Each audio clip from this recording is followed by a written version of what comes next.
미국의 어느 교회에 한 유머스러운 특별한 할머니가 있었습니다. 아주 재미있는 할머니였습니다. 그래서 예배에 올 때마다 아주 특별한 좀 옷을 입고 오는 거예요. 아주 유별난 옷, 그런 분들 좀 계시잖아요. 아주 특별한 분들.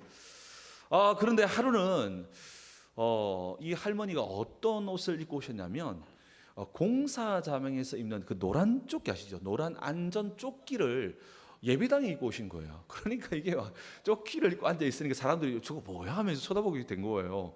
그런데 더 재밌는 거는 이 할머니가 등에다가 글자를 크게 새겨 오신 거예요. 그런데 그 글자를 보니까 더 재밌는 거예요. 이 할머니가 이 등에다가 이 교회 오시면 뭐라고 써서 오셨냐면 이렇게 써왔다고 합니다. 공사 중 불편을 드려 죄송합니다.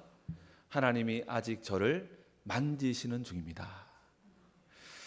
이렇게 적어 놓으니까 되게 재밌으면서도 되게 좀 마음에 여운이 남게 됐다는 것이죠. 그래서 이 문구 속에서 그 할머니의 진심이 느껴지게 된 거예요. 이 할머니가 조금 독특하다 보니까 이런저런 교회에서 좀 말썽을 일으킨 거예요. 그래서 이 문구를 보면서 그 할머니의 진심을 느껴서 그 이후로 이 할머니께서 조금 실수를 해도 좀 까칠하게 굴어도 미소를 지으면서 이렇게 이해했다고 합니다. 에이, 어찌겠어. 아직 공사 중인데.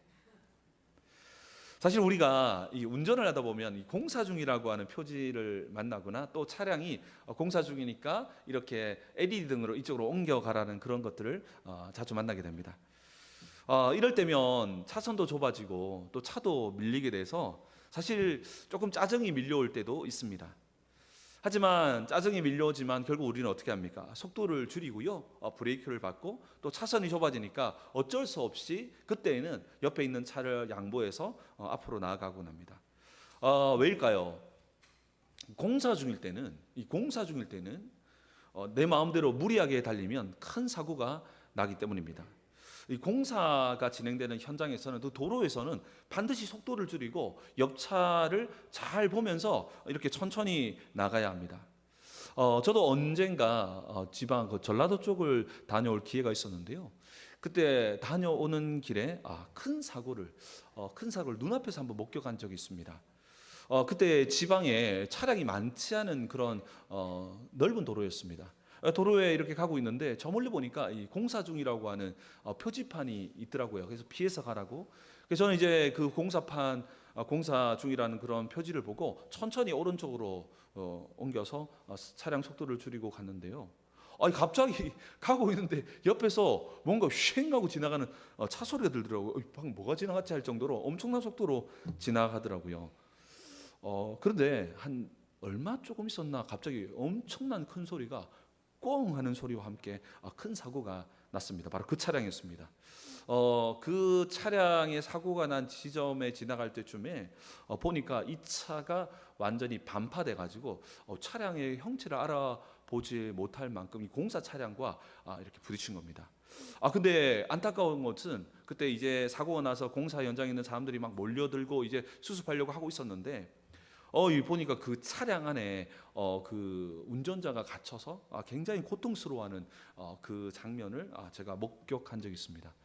저는 사고 현장을 본 적이 있어도 사람이 껴서 그 고통스러워하는 건 처음 봐서 그때 좀 정말 이 공사 현장이 정말 무서운 곳이구나. 이 공사 중일 때 정말 속도를 줄여야 되겠다 생각을 해본 적이 있습니다. 그런데 성도 여러분, 이 공사 중이라고 하는 이 팻말, 이것은 단지 도로가에만 있을까요? 그렇지 않습니다. 어쩌면 오늘 이 자리에 앉아 있는 여러분과 저의 영혼 앞에는 하나님이 새겨준 한 글자가 있는데 그 글자가 뭐냐면 공사 중이라는 글자입니다. 여러분도 마찬가지고 저도 마찬가지고 우리 모두의 영혼 앞에는 어쩌면 하나님께서 공사 중이니까 조심해서 다가가야 되고 조심해서 지나가야 한다라고 하는 그 팻말이 우리의 영혼에도 달려 있을 수도 모릅니다. 우리가 교회 나올 때쯤이면 우리가 교회 나왔지 않습니까? 여러분도 어떤 마음으로 나왔습니까? 사실 우리가 교회에 나오기 전에 세상에 많이 지치기도 하고 또 가정주부들은 가정 생활을 하면서 가사를 하면서 많이 지치기도 하고 또 자녀를 둔 또 부모들은 자녀 때문에 어마어마하게 많이 지쳐가지고 이렇게 교회를 찾아옵니다. 그러니까 교회에 나올 때면 한갓 희망이 생기죠. 아, 교회 나와서 내 힘든 마음 누군가 좀 알아주고, 내 힘든 마음 누군가 좀 들어줘서 내 마음이 조금 위로받고 또 뭔가 평안함을 얻고 싶은 마음을 가지게 됩니다. 아, 교회 가면 그래도 내 마음을 좀 알아주겠지? 교회 가면 적어도 예수 믿는 사람들로 모였으니까 적어도 따뜻함으로 날 맞아주지 않겠어라고 하면서 기대하며 문을 열고 교회에 들어옵니다. 그런데 안타깝게도 가장 기대했던 교회 안에서 가장 믿었던 사람들에게 생각지도 못했던 깊은 상처를 받을 때가 있다는 것입니다. 그냥 어떤 권사님, 어떤 집사님, 또 저같이 목회자가 그냥 지나가듯이 한마디 던졌는데 그 말이 표현을 못했지만 가슴에 베어지고 가슴이 너무너무 아픈 말이 되기도 하고, 또한 어떤 분들의 이기적인 모습들, 또 이런 모습들을 보면서 정말 실망해서 어떻게 예수 믿는 사람이 그럴 수 있어라고 실망해서 혼자 아파한 적들이 여러분 말하지 않았지만 많이 있을 것입니다.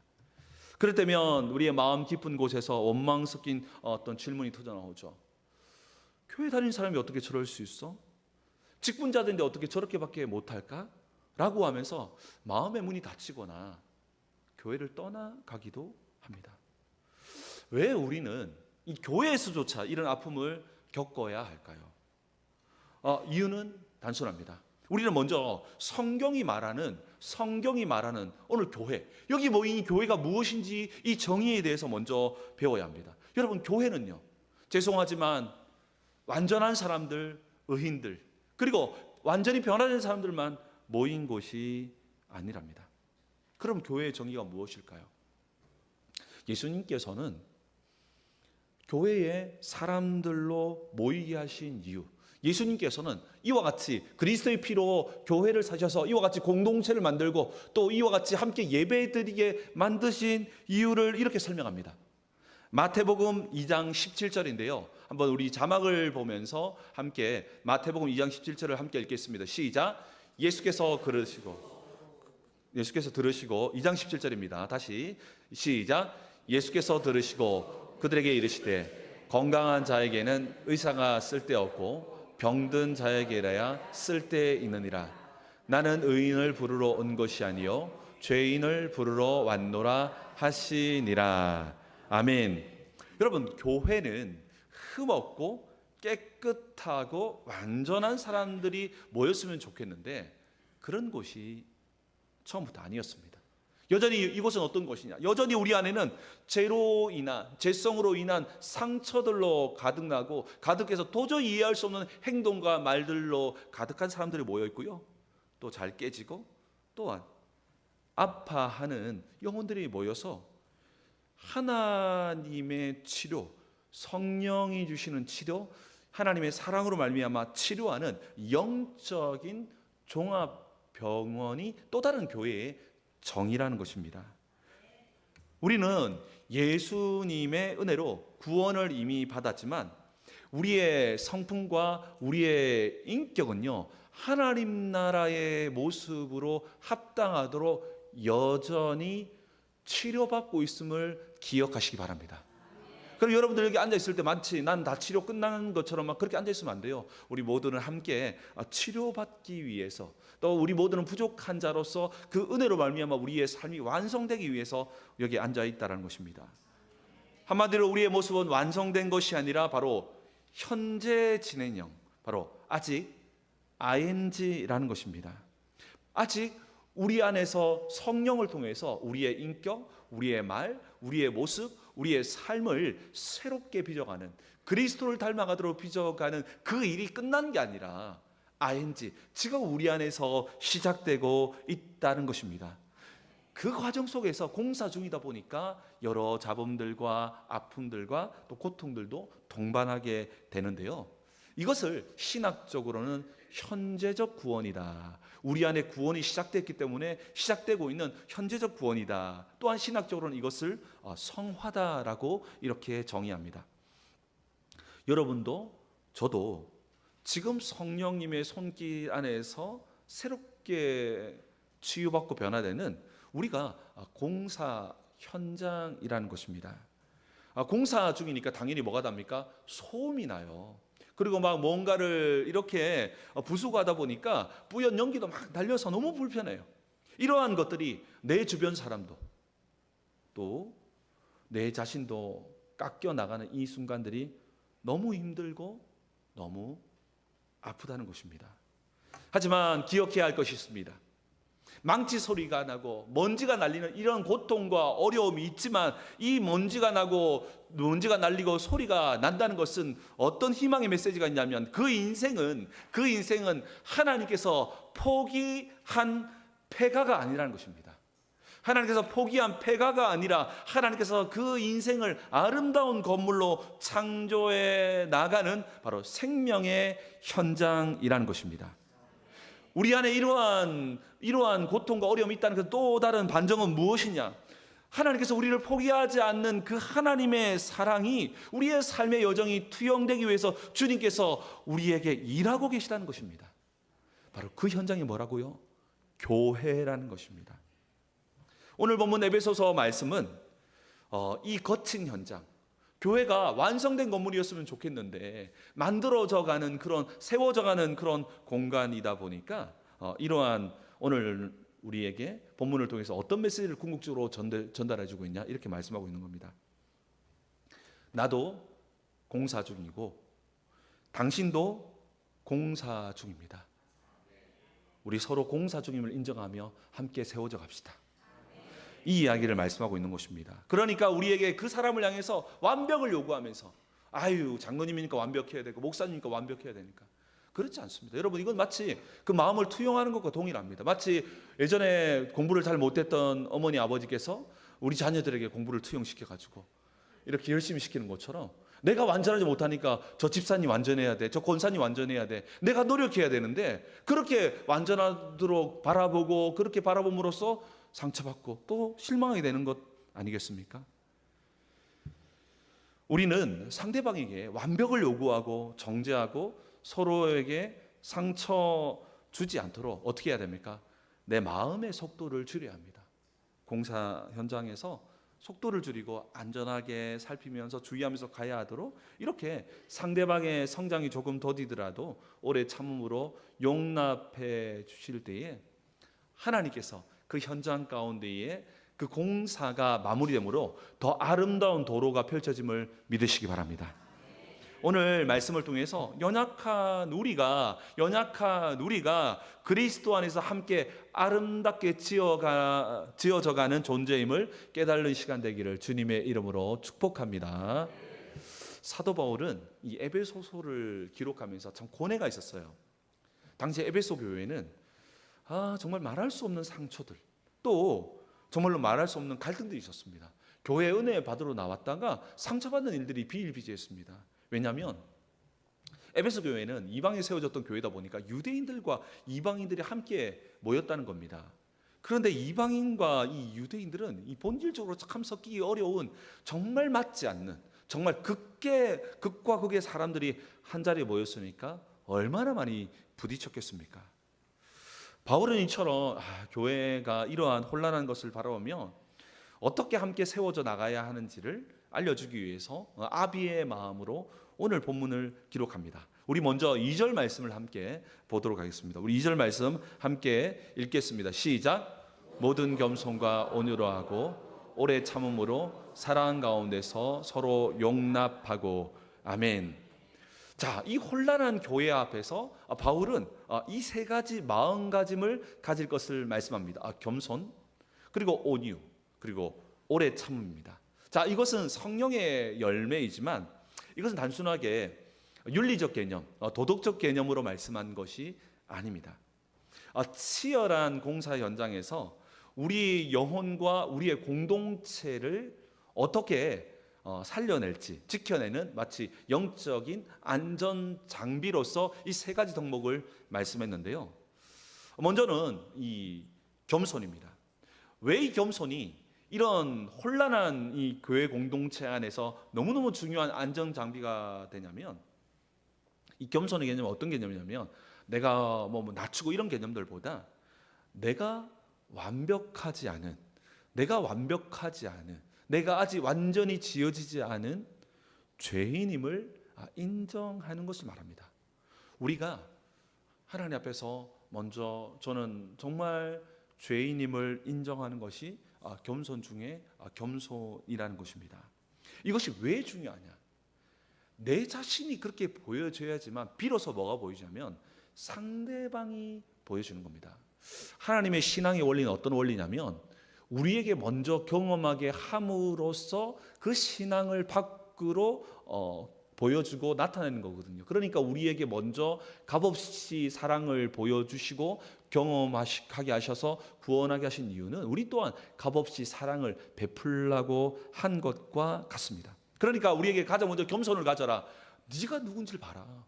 너는 정말로 아직 준비되지 않고 치유받고 있는 존재가 아니냐. 그러면 상대방도 없겠냐. 상대방도 완벽하지 않은 죄인이라는 것을 보여주게 될 것이다. 이것이 바울이 말하는 겸손이라는 것입니다.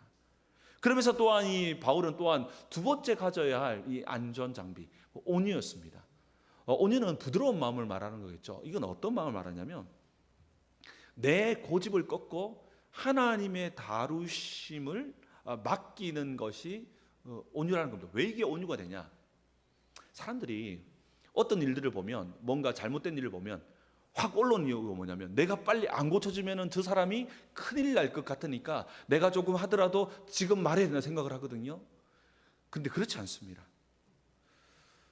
내가 상대방을 정죄하고 고치려고 하지 않는 것이 왜 온유가 되냐면 그 뒤에는 뭐가 숨어 있냐면 아무나 되는 게 아니에요.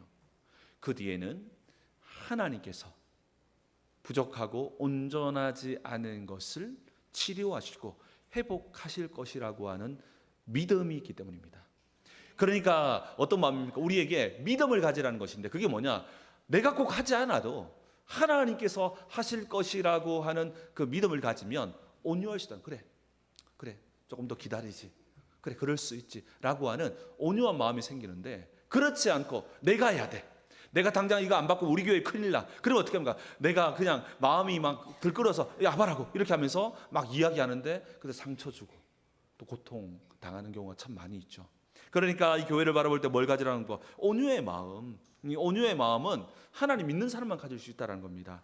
그러니까 상대방을 정죄하고 고치려고 하지 말고 온유하게 그들을 품어주라는 겁니다. 그러면 하나님께서 상대방을 만져서 우리가 하는 충고와 우리가 하는 모든 것들보다 더 온전하게 더 완전하게 우리 하나님이 세워가실 줄 믿습니다.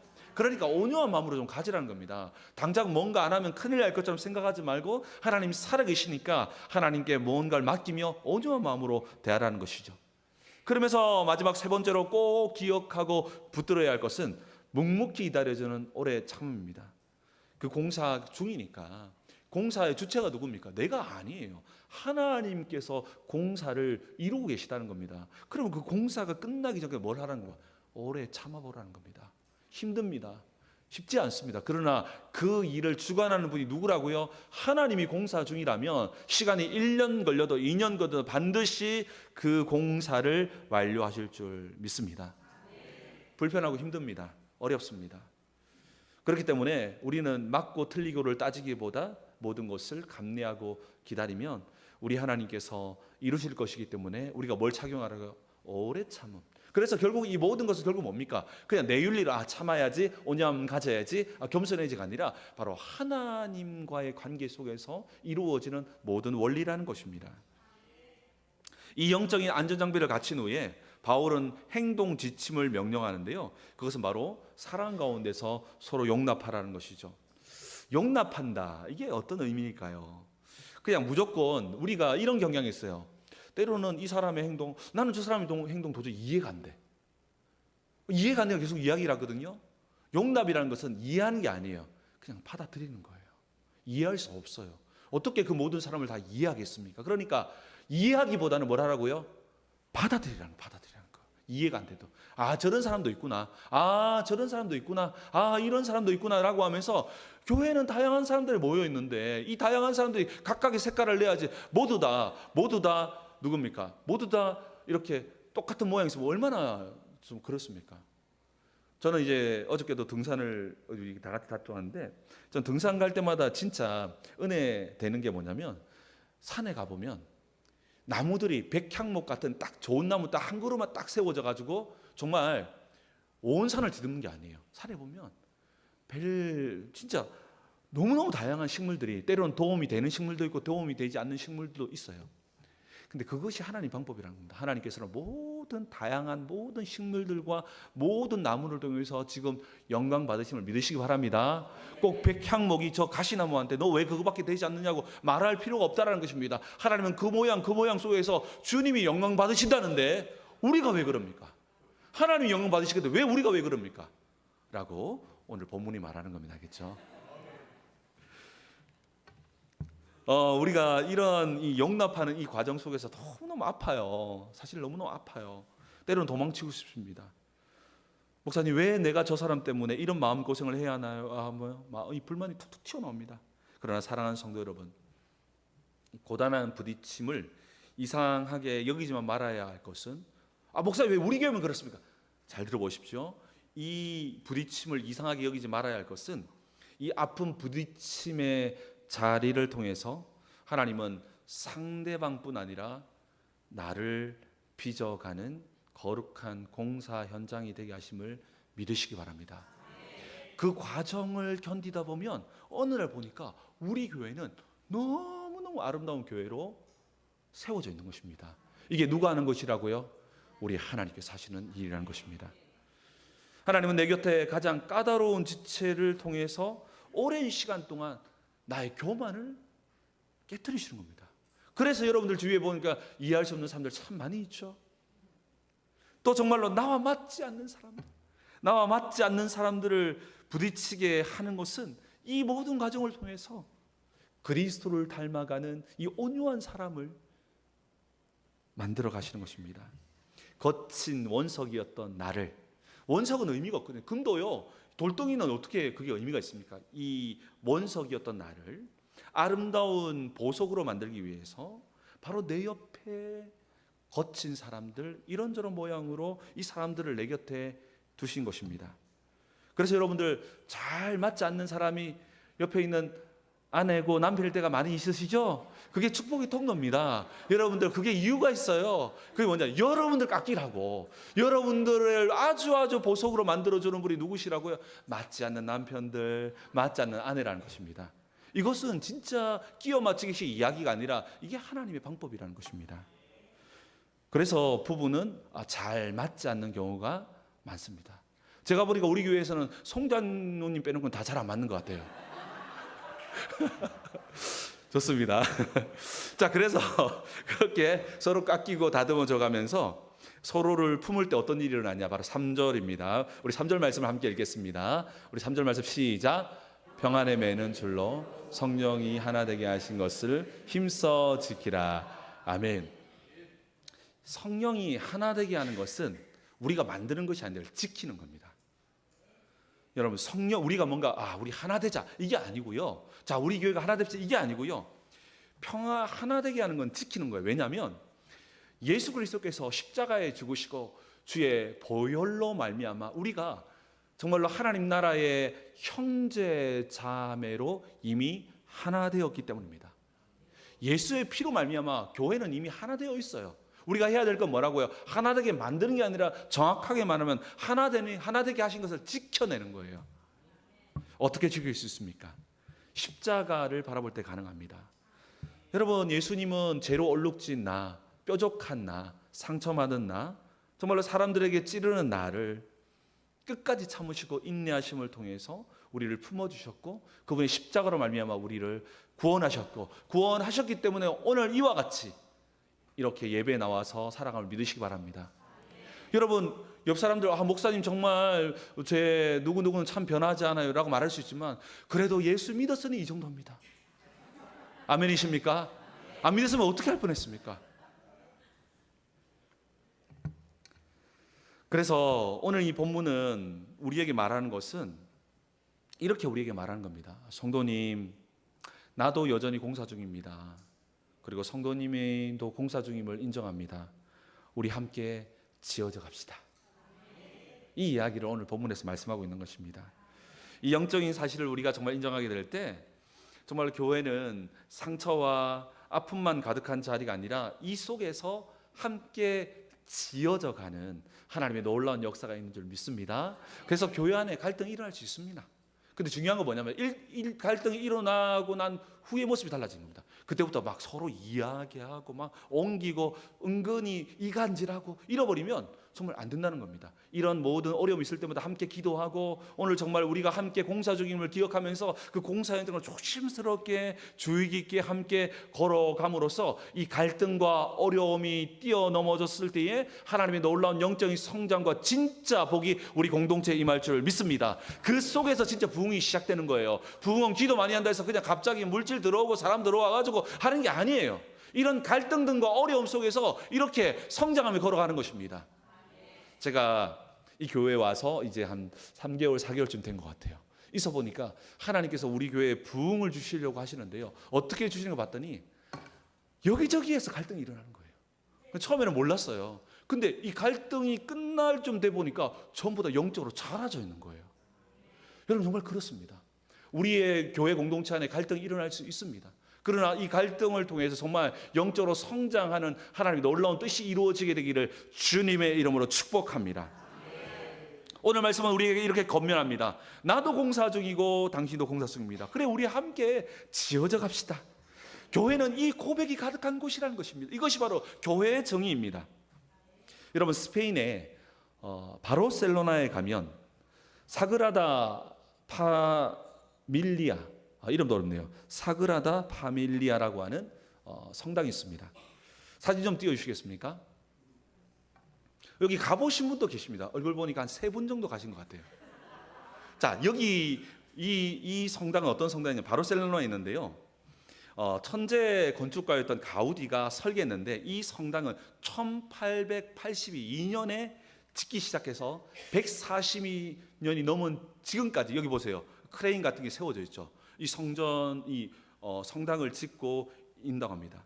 성당 곳곳에는 지금도 철골과 이런 크레인들이 쉴 새 없이 움직이다 보니까 거기에 먼지도 날리고 소음도 가득한데 전 세계 사람들이 이 성당을 보기 위해서 몰려드는 아주 유명한 관광지라고 합니다. 왜냐하면 이 성전이 지어져 갔지만 너무너무 아름다운 성전이 지어질 거를 믿고 있고 또한 이 모습이 부족하지만 여전히 너무너무 아름답다는 것입니다. 이게 바로 성도의 모습입니다. 여러분 여러분의 모습도 너무너무 아름답게 지어져 가고 있지만 여전히 우리는 부족함이 있고 하지만 그러나 그 본질은 너무너무 아름답게 지어져 가고 있는 하나님의 걸작품이라는 것입니다. 하나님께서 하나님 계획하신 대로 우리를 세워가고 있다는 것입니다. 우리 교회도 마찬가지입니다. 겉보기에는 어수선할 수 있습니다. 서로 부딪히는 소음도 나고 깎여져가는 여기저기 소리가 들려집니다. 왜냐하면 우리는 폐가가 아니라 우리는 하나님께서 이렇게 아름답게 세워나가는 건축물이요 성전이기 때문입니다. 이 시끄러운 공사 현장은 단순히 시끄러움만 있는 것이 아니라 하나님의 거룩함을 이루어 나가는 성화의 현장임을 믿으시기 바랍니다. 우리의 성품과 신앙은요 홀로 산속에 들어가서 기도만 한다고 해서 세워지는 게 아니에요. 우리 신앙은 이제 상처받지 않으니까 그냥 이제 공동체 없이 그냥 혼자 지내야 되겠다 그렇게 해서 세워지는 게 아니에요.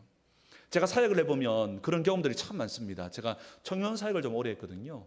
청년 사역을 하다 보면 청년 사역은 아무래도 공동체가 많잖아요. 그럼 공동체 하다 보니까 서로 막 싸우고 부딪히는 일이 참 많습니다. 그러면 어떤 한 청년들이 찾아와요. 목사님, 제가 공동체 안에서 너무 지치고 힘드니까 제가 당분간은 정말로 영적으로 좀 충전하기 위해서 본당 예배만 드리겠습니다. 청년 예배 안 나오고. 그래서 시작해요. 처음에 너무 잘 나와요. 정말 잘 나오더라고요. 그래서 정말 뭔가 되겠다 생각이 들었는데 한 3개월쯤 지나고 나면 한 달에 한 번쯤 빠져요. 한 6개월, 1년쯤 되면 교회를 떠나는 경우를 참 많이 봤습니다.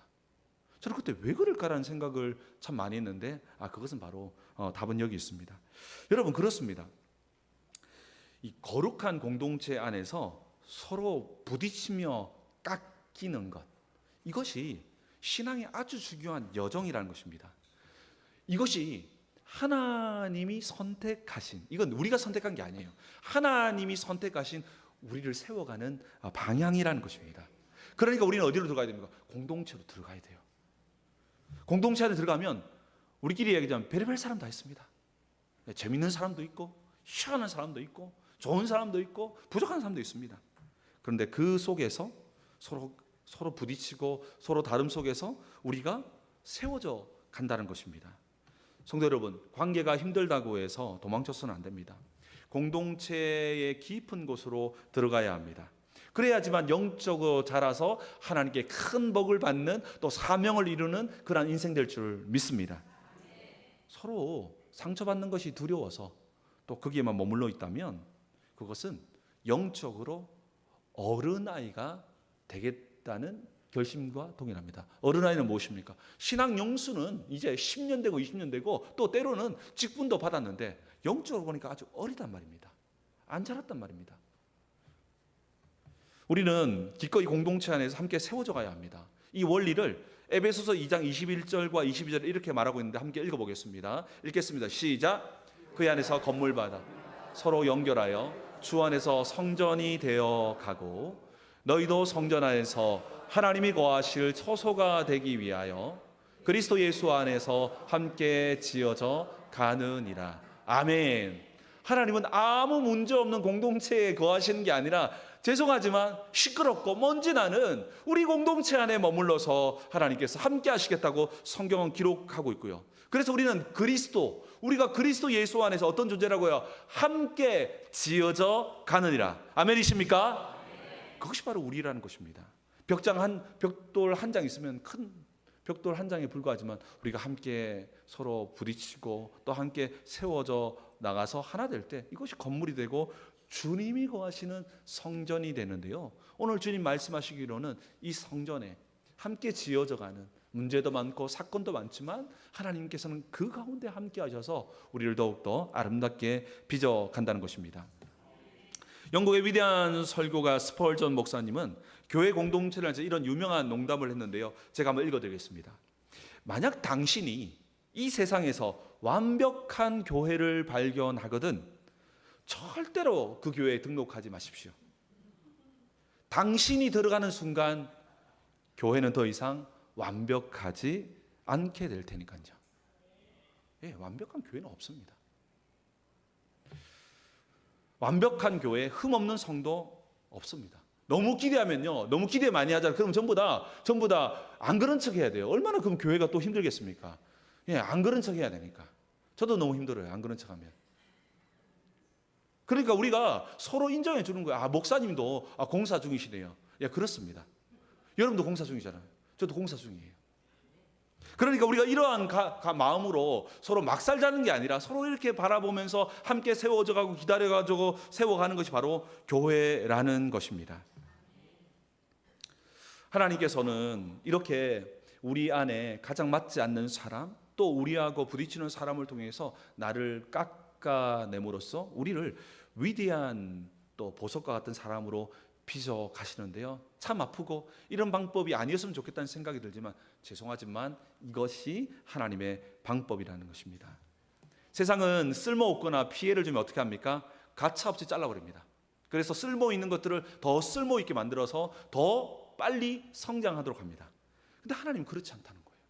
때로는 쓸모없어 보이고 피해만 주는 것 같이 보이지만 이러한 것을 통해서 교회를 세워나가는 분 바로 우리 하나님이시라는 것입니다.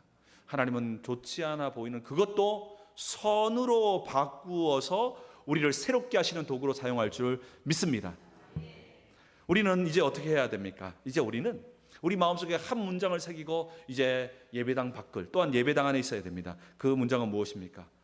나도 공사 중이고 당신도 공사 중입니다. 우리 함께 지어져 갑시다. 이 은혜가 일어나는 또 이 은혜를 통해서 우리 모두가 피스메이커로 서게 되어지는 주님의 은총 가득하기를 주님의 이름으로 축복합니다.